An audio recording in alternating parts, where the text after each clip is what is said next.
Stoichiometry is the branch of chemistry that involves the ratios of atoms, molecules, and formula units in a chemical reaction. In a laboratory, any given substance is physically weighed out, in grams, using relevant apparatus. When it comes to determining how substances react with each other, and how much product is formed, called yield, the quantity, moles, is used to determine the amount of substance present.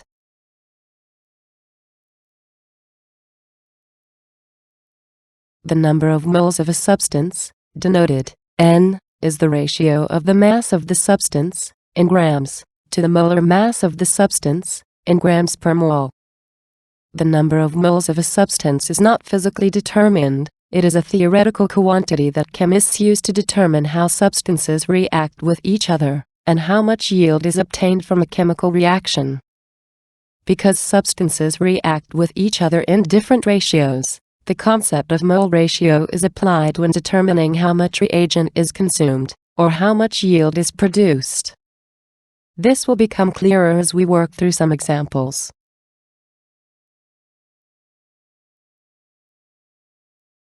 Let's say reagents, A and B, react with each other to form products, C and D. To use the mathematical concept of coefficient, recall that the coefficient of a variable is the value directly in front of that variable. When it comes to chemical reactions, the coefficient of a reagent or product indicates how many moles of reagent react, and how many moles of product form, according to the balanced chemical equation.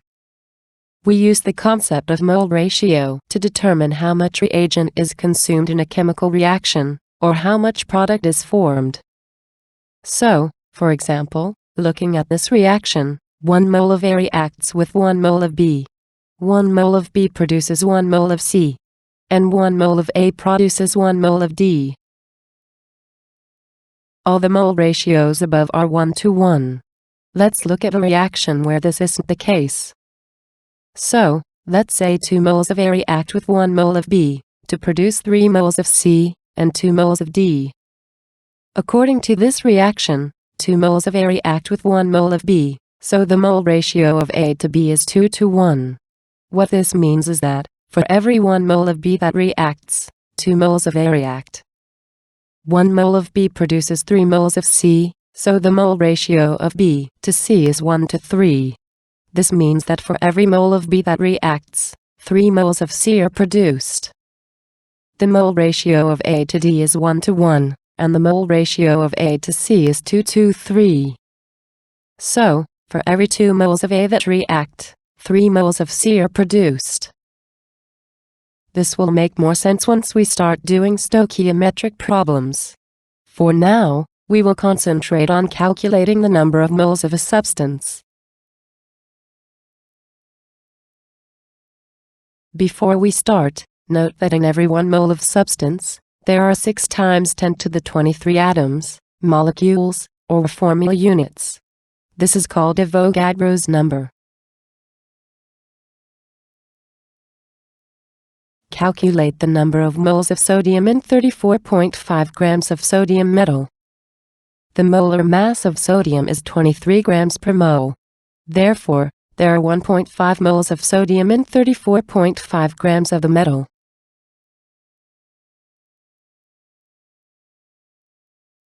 Calculate the number of grams of copper in 0.2 moles of copper.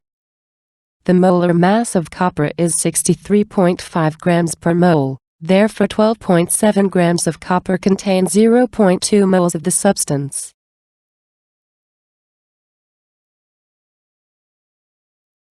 Calculate the number of atoms of phosphorus in 77.5 grams of the substance. The molar mass of phosphorus is 31 grams per mole. So there are 2.5 moles of phosphorus and 77.5 grams of it.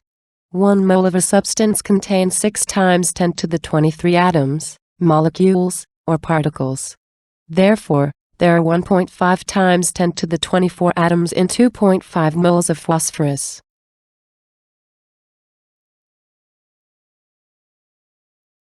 Calculate the number of moles in 32 grams of methane. The molar mass of methane is 16 grams per mole, so there are 2 moles in 32 grams of methane. Calculate the number of hydrogen atoms present in 40 grams of urea.